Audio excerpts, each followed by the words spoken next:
yam mandithabathe lithuba ndibulise kumapostile, ndibulise ootata befundisi, ootata badala, ndibulise ootata nomama ulutsha ne-Sunday school, ndibulise umhlangano we-Good Friday ngegama lenkosi yam uYesu Kristu. Amen. Ngenxa yamaxesha nam ndizawukhawulezisa ndihlale phantsi.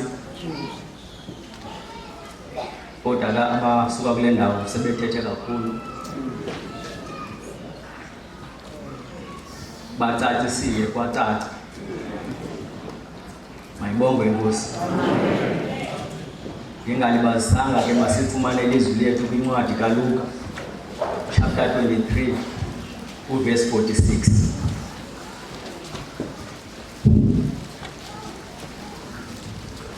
Amazwi afundeka ngolu hlobo: wadanduluka ngezwi elikhulu uYesu wathi, Bawo, ndiyawunikela ezandleni zakho umoya wam. Uthe akuba etshilo, waphuma umphefumlo.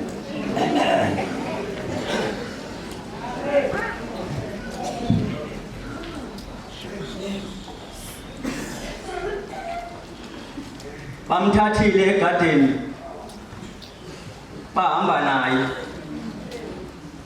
wangena ezinkundleni zikaPilato. UPilato akafumana tyala lifanele ukufa. Kukho indawo ethi ngexesha lomthendeleko babekhululelwa umntu. Wabuza uPilato ukuba ndinikhululele bani na, okanye ndinikhululele uBarnabas na? Bathi ewe. Wabuza ukuba ukumkani lo wamaJuda yena? Bathi mbethelele emnqamlezweni. Wakhe wafundisa uba umaseko umpostile wathi uYesu wayenetyala lokuba makafe. Inkundla zimfumananga enatyala, kodwa ityala ewalenalo lelokuba makafe. Mayibongwe inkosi.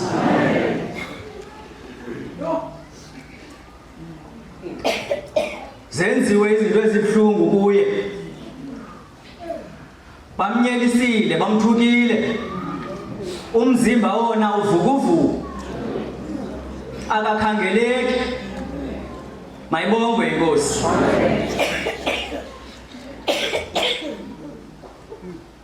Amen. Kodwa uYesu akajika.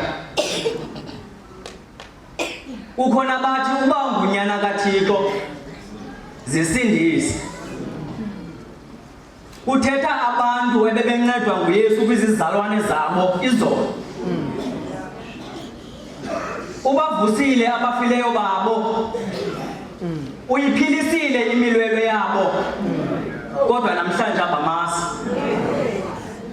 Bathi ukuba unguye unyana kaThixo zisindise. Yonke into uYesu ayenzileyo bekhona bebona, it was not enough to convince them that he is the Son of God.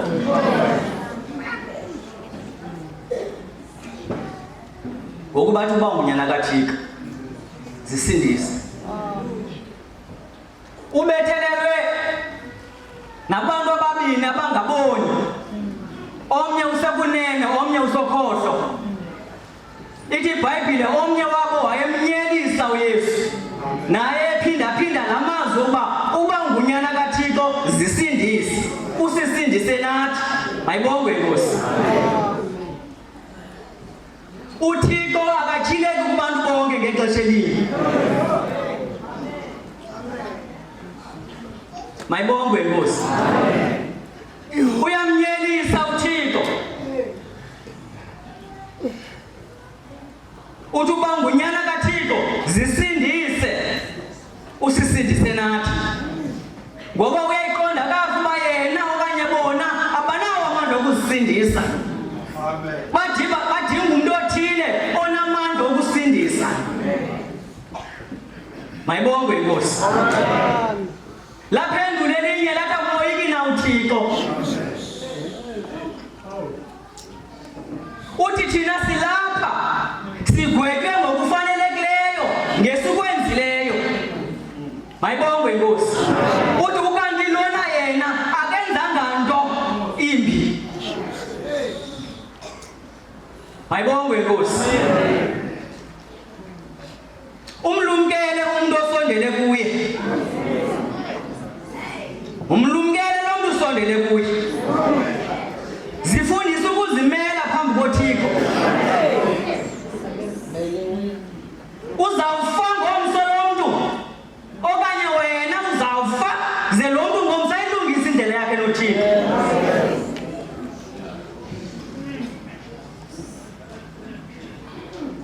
Lavuma ibhada, lavuma lingumoni, lavuma kwinkosi, lavuma phambi kwenkosi uba ndingumoni, mna nawe singaboni, silapha kule ndawo ngenxa yesikwenzileyo. Ukanti yena lo akanatyala.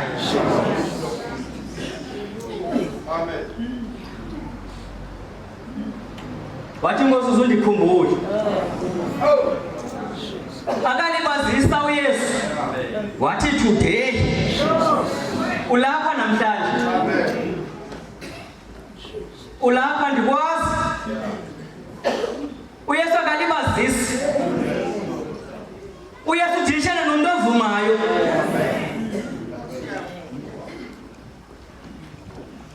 Zange lincedakale linye ibhada ngoba zange livume ibhada elancedakalayo nelavumayo.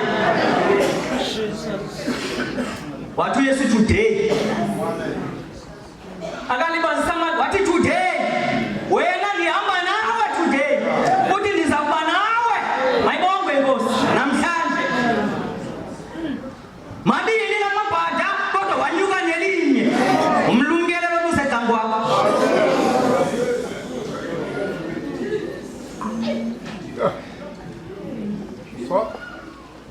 uYesu semnqamlezweni. Bazenzile zonke izinto. Bathazile oBawo apha. Mayibongwe inkosi. Bambetha onela kwadinwa bona. Baphelelwa zii-ideas zoba ngekhanye into embi esinoyenza kuYesu.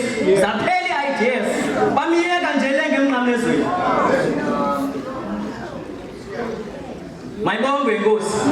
Bazonelisa kuYesu. Konela bona. Akwabikho mqhubeka ba angenze enye into embi kuye ngoba bonela. Mayibongwe inkosi.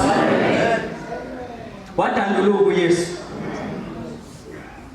Ixesha lonke akakefi, umoya wakhe usekuye. Zisenzeka zonke izinto zenzekayo, umoya kaYesu kuye. Mayibongwe inkosi. Uthi uPawulos ebhalela uTimothy, uthi kuba mnye uThixo, uthi mnye nomlamli phakathi koThixo nabantu, uthi ngumntu uKristu Yesu, uthi ngulo wazinikelayo. Mayibongwe inkosi. Wazinikela. Wazinikela.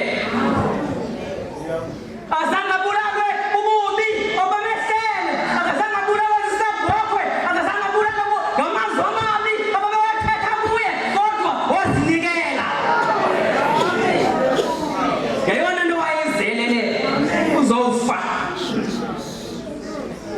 Uba akazange afe, angeke ayicilwanga iprojekthi awayizele, kwanyanzeleka uba ade afe. Mayibongwe inkosi. Ukuze igqibelele iprojekthi kaThixo ngayo emhlabeni. Mayibongwe inkosi. Uthi uPawulos ebhalela ibandla laseRoma.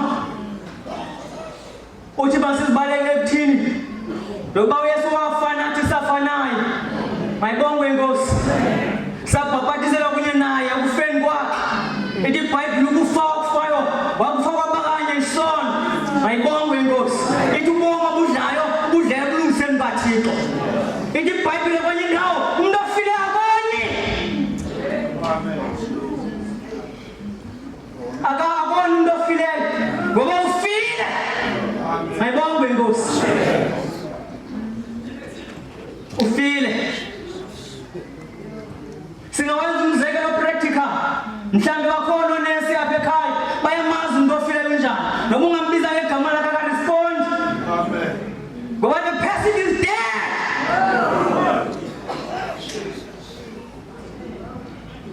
Ituboma budlayo ukudlela kuKristu. Safa naye ekufeni kwakhe. Kodwa ekuvukeni kwakhe savuka kunye naye. Uthi ke ngokuboma esibudlayo sibudlela uThixo sikuKristu.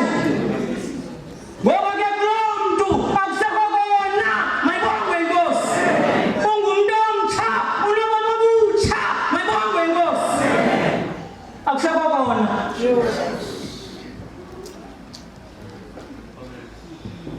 Wathi ndiyawunikela ezandleni zakho umoya wami. Thi iBhayibhile waphuma umphefumlo. Signature. Yagqibelela into beyizele ngokufa kwakhe. Mayibongwe inkosi. Wamfela uBarnabas engumenzi wobubi. Waphuma etshaya entolongweni. Walifela ibhada elavumayo. Wanyuka nalo waya nalo ezulwini. Washekwa ngavumanga. It is up to you. Ixesha lisongiwe. Uthi uYesu ebuza nguPilato, uthi ndizelelwe lonto. Uthi ndizele lonto emhlabeni ukuba ndingqinele inyaniso. Uthi bonke abenyaniso uthi bayaliva ilizwi lakho. Abenyaniso. Usho ukuthi bakhona bangenye abangabe ebenyaniso. Kodwa uthi abenyaniso. Lavumela ibhada yisayi noma ungowenyaniso. Alavume linye.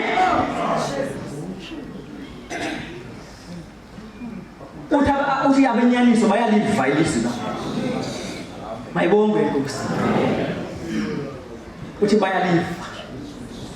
Uthi kwincwadi ezitshilelo zikaJohane uthi ndime emnyama. Uthi ndiyankonkosa. Ungawaste ixesha lakho mlungu. Don't waste your time. I say it again, don't waste your time. Uyawacinga la mazwi wethu. Uthi ndime emnyama. Uthi ndinkonkosa. Uthi uba ubani uthe waliva. Ndiyabona ingxaki khona apha ekuveni nasekungavini. Kodwa uthi ubani uba uthe waliva ilizwi lam wavula. He promises to enter. Mayibongwe inkosi. Akafani noSathane. Akazinyanzeli emntwini. He's a gentleman. Ukunika indawo yakho. A choice to decide. It's up to you what you are doing with your life. Kodwa yena wawugqiba umsebenzi.